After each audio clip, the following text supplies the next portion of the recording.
शाहजहांपुर मदरसा शिक्षकों को 4 साल से नहीं मिला वेतन, परिवार वालों का डगमगाया जीवन।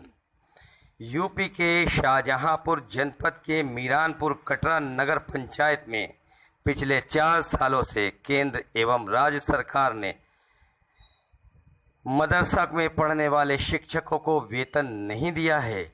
इससे इनके सामने आर्थिक संकट गहरा रहा है। लेकिन मदरसा आधुनिकीकरण शिक्षक संघ ने वेतन दिलाने को प्रधानमंत्री एवं मुख्यमंत्री को पत्र भेजा है।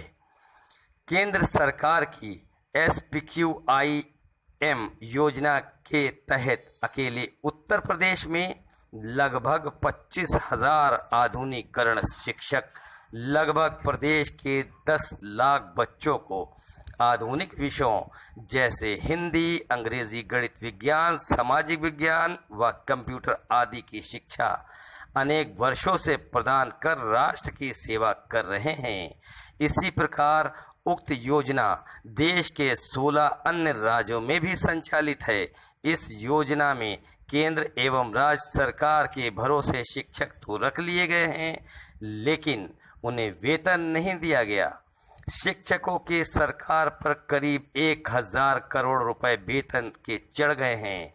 कई बार मांग करने के बाद भी सरकार ने वेतन के नाम पर ढीला भी मदरसों के आधुनिकीकरण शिक्षकों को नहीं दिया है।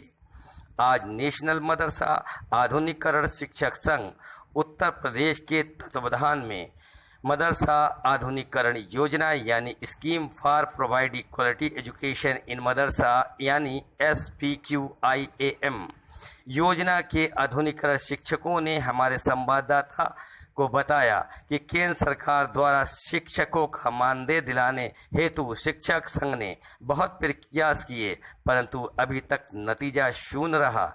इसलिए केंद्र सरकार से भुगतान हेतु आपके चैनल अंदाज़े लखनऊ के माध्यम से भुगतान कराने हेतु एक बार फिर अपने आधुनिकीकरण शिक्षकों को वेतन दिलाने हेतु केंद्र सरकार से प्रार्थना कर रहा हूं कि नेशनल मदरसा आधुनिकीकरण के शिक्षकों को जो वर्तमान में आर्थिक स्थिति से जूझ रहे हैं उनको शीघ्र मानदेय देकर उनकी समस्याओं का निराकरण किया जाए।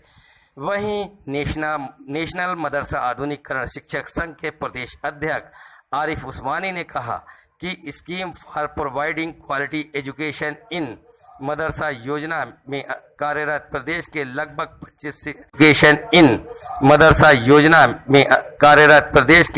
25,000 आधुनिकीकरण शिक्षकों को पिछले 4 सालों से भारत सरकार के शिक्षा मंत्रालय से स्कूल शिक्षा एवं साक्षरता विभाग द्वारा केंद्र से मानदेय का भुगतान नहीं किया गया है, जिसके कारण उक्त आधुनिकीकरण शिक्षकों को पारिवारिक हालत बद से बदतर हो चुकी है।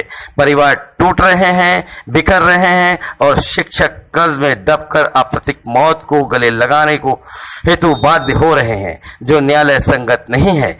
ऐसे में बहुत जरूरी है कि उक्त शिक्षकों को देश की सरकार समस्त बकाया केंद्रांश का भुगतान तत्काल करे और उक्त आधुनिकीकरण शिक्षकों की सामाजिक सुरक्षा हेतु सेवा नियमावली भी बनाए, जिससे उक्त शिक्षक समाज की मुख्यधारा में शामिल होकर सम्मान के साथ जिंदगी गुजार सके। शिक्षा आधुनिकीकरण से मानदेय 52 माह से नहीं मिला है, तो आपको परिवार चलाने में क्या दिक्कतें आ रही हैं? परिवार चलाने में सर हमको बहुत दिक्कत आ रही है। सबसे बड़ी दिक्कत ये आ रही है कि 52 माह से हम लोगों को एक तो पैसा नहीं मिला है।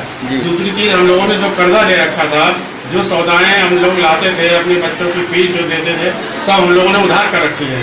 दूध वाले को वो पैसा नहीं हमने दे पाया है, उनका भी कर्ज हो गया है। अब वो भी पैसा मांगते हैं, विद्यालय वाले वो भी पैसा मांगते हैं, जो पैसा हम लोगों ने उधार ले रखा है वो भी पैसा मांगते हैं।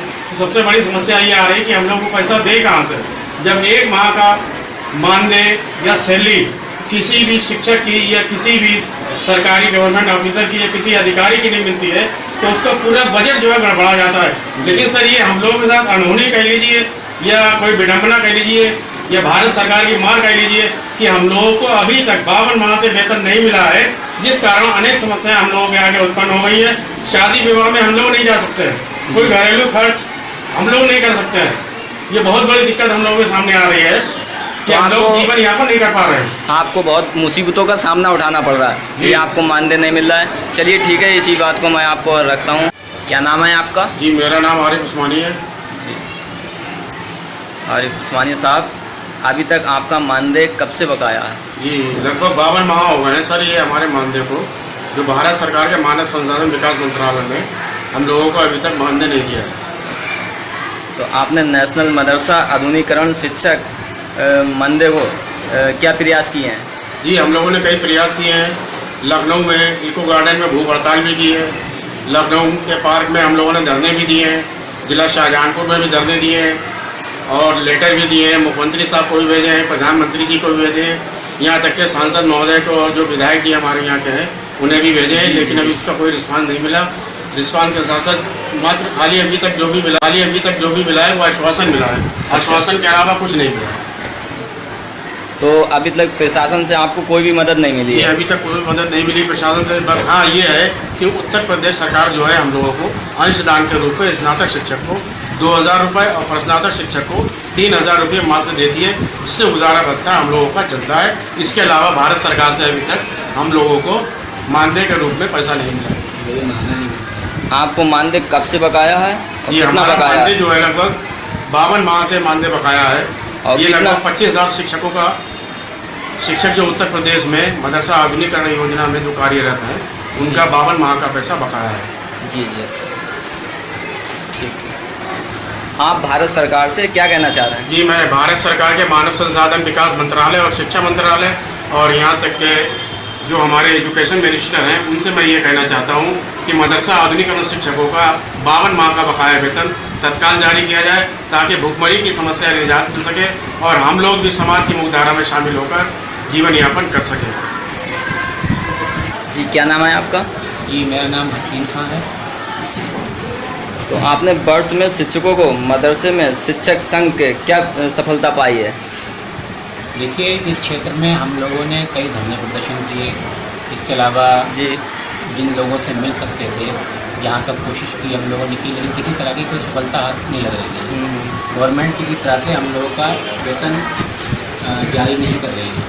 आप ये मान के चलिए कि हम लोगों का लगभग 52 माह का वेतन जो है अभी तक बकाया है, नहीं मिला है आपको? जो हम जैसे बहुत से टीचर्स हैं जिनको ये नहीं मिला है। तो आप अपने परिवार का बगैर पैसों से निवारण कैसे कर रहे हैं? देखिए अब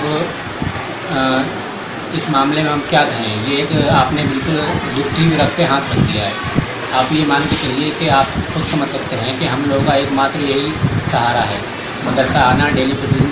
अब यहीं से हमें वेतन मिलना था, जो कि आपको मालूम ही है और आपके कैबिनेट हमें नहीं मिल रहा है। कैसे गुजारा कर रहे हैं इन बातों को हम कैसे क्या बताएं? बताइए। ये बातें कहते हुए तो हम लोगों का तरीके से रोना आ जाता है। हमारे कई साथी ऐसे हैं जो बिल्कुल पूरी तरीके से भुखमरी का शिकार हुए हैं।